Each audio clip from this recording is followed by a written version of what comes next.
So the Fed Open Market Committee meets today, and the big question is, will they actually cut rates? Now, the futures market is currently pricing in a less than 50% chance that the Fed cuts today. But as Goldman Sachs points out, and I don't often cite them, but they make a good point here, when they say that Powell really wants to only cut as a preemptive measure, as opposed to, say, a response to an expected downturn. There are two kinds of Fed rate cuts, either preemptive or reactionary. An example of a preemptive cut would have been in 1998 when Alan Greenspan cut rates because he was worried about the Asian financial crisis. He wanted to give the U.S. economy a bit of a pillow. And in that sense, he made it clear he was not worried about a U.S. recession imminently, but this was just sort of a precaution. Now, an example of a reactionary rate cut would have been, say, in 2008 when the Fed was cutting rates because we were in the midst of an ongoing financial crisis. The Fed was cutting rates because we were going into, and at that point actually we're already in a recession. And so the major distinction between these two types of rate cuts is that in the first kind, in a preemptive cut, stocks keep going up. Whereas in a reactionary cut, that's going to be characterized by stocks going down. And so based on whether there is Powell makes a preemptive cut or reactionary cut, that will signal to the market whether or not they should keep buying or start selling. So therefore, if Powell cuts preemptively, say this week, today, that would lead probably to the S&P reaching at least 3,000 and making new all-time highs. However, if Powell waits till July and something bad happens in between now and July, like, say, no trade deal at the G20, which is almost guaranteed. Very few people are anticipating that the president is going to be able to work out a trade deal. Powell will look like he's just reacting to bad news and that he's worried about a recession coming. And therefore, if Powell cuts rates when things are looking bad, then that will signal to the market that the Fed is expecting a recession, and then everybody's going to sell off. So in effect, if your goal is to prop up the stock market, Powell's cut in that case would do more harm than good.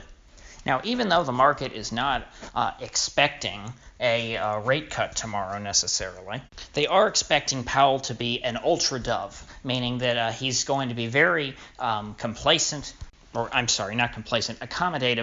to the market. And he's pretty much going to make it clear that, hey, I'm going to do everything in my power to make sure that stocks never go down again. And after Mario Draghi's performance yesterday in Europe, the bar for Powell's performance has been raised. I mean, Draghi really walked that line that Powell is going to want to walk very well. Draghi, without actually cutting rates, basically said, yeah, we're going to cut rates in the future. There's going to be more QE. We're going to print all this money. We're going to print as much money as we can, and we're going to make sure that there's never another recession in our lifetime. I mean, it was nothing but he poured saccharin all over those market analysts and got them all hopped up on a sugar high. And so Powell today is going to have to do the exact same thing at 2 p.m. Eastern Time. Powell's going to have to do everything in his power to massage these markets to keep them from selling off, because really the market right now is waiting. They're pretty much Fed dependent. The stock market is all rigged by the Fed at this point. There's not much, price discovery. The indexes are really not impacted by what the individual companies on the indexes do. They're impacted by, Fed liquidity. And so if Powell is not able to walk the line and come across as dovish to the market, they will sell off, and Trump will probably be very upset. As we heard from Trump yesterday, Trump said that when asked if he was considering demoting Powell, he said, well, let's see how he does today. That's a nice way of saying that if Powell makes the market go down today, he's fired.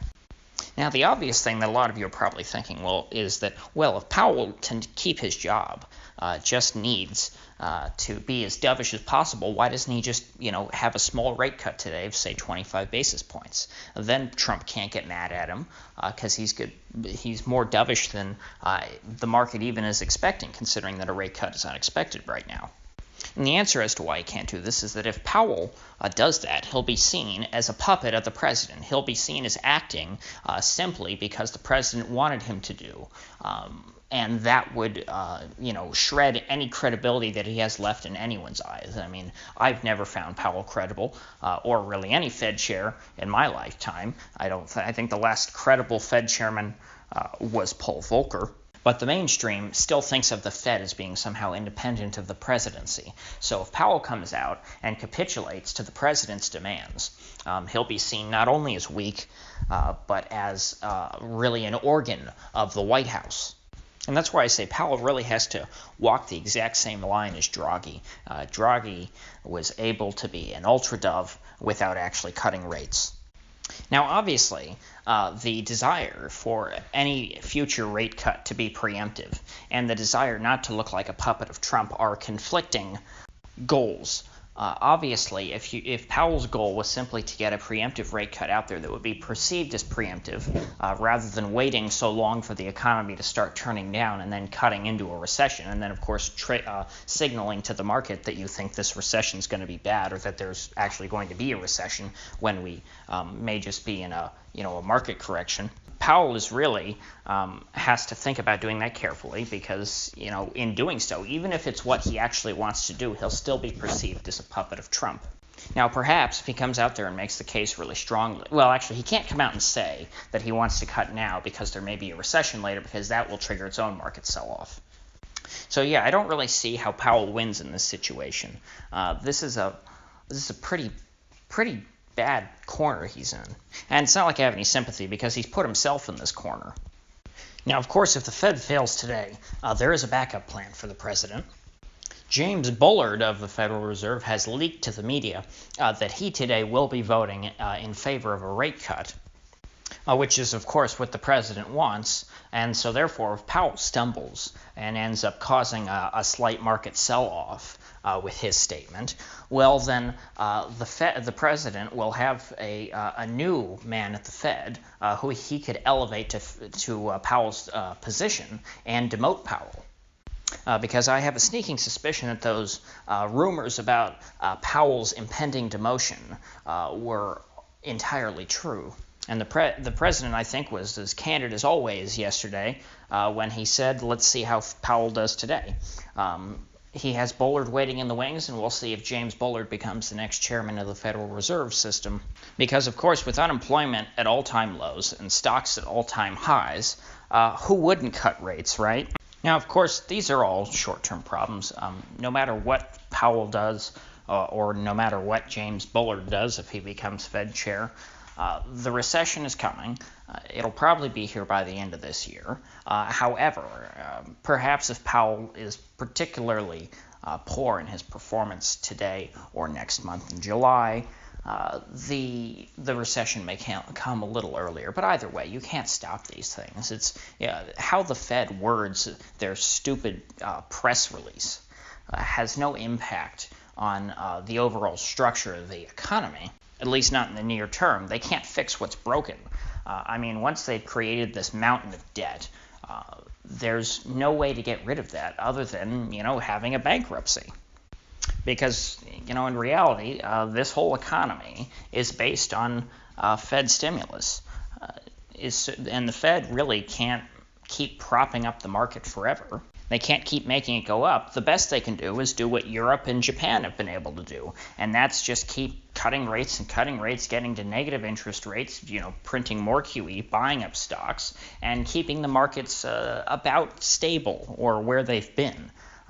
But we're not going to keep making new all-time highs. I would say that 3,000 is probably the highest we'll ever see in the S&P for, the rest of time. Because, look at the Nikkei. The Nikkei peaked in, 1991, and they've gotten back up to all-time highs before, but they don't really make new all-time highs in Japan. And the same is really true for Europe since 2001, I think. All these markets that become addicted to stimulus just stagnate over time, and that's the best they can perform. And of course, if the market stagnates, well, then Americans are going to have to get used to a much lower standard of living because all these generous and big retirements that Americans like to embark upon are funded by a growing stock market. It's because they put money away in their 401k and because it grows over their lifetime. If you're a European or a Japanese person and you're putting away money in the stock market, you're not making any money. Your savings are whatever you're able to save. Your savings don't multiply.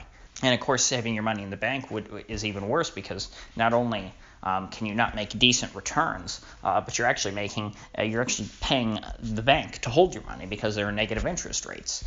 We're going into an economic purgatory, which I don't think most Americans are prepared for. The level of austerity which will be necessary for Americans to survive in the coming decade, I think will be a shock to a lot of people, but not to me, and probably not to you if you click that subscribe button. And if you do subscribe, please do click the bell, because I do upload every day and I'd hate to have you miss one. And make sure to click the like button as well. I definitely appreciate that, and I'll see you back here in the next one.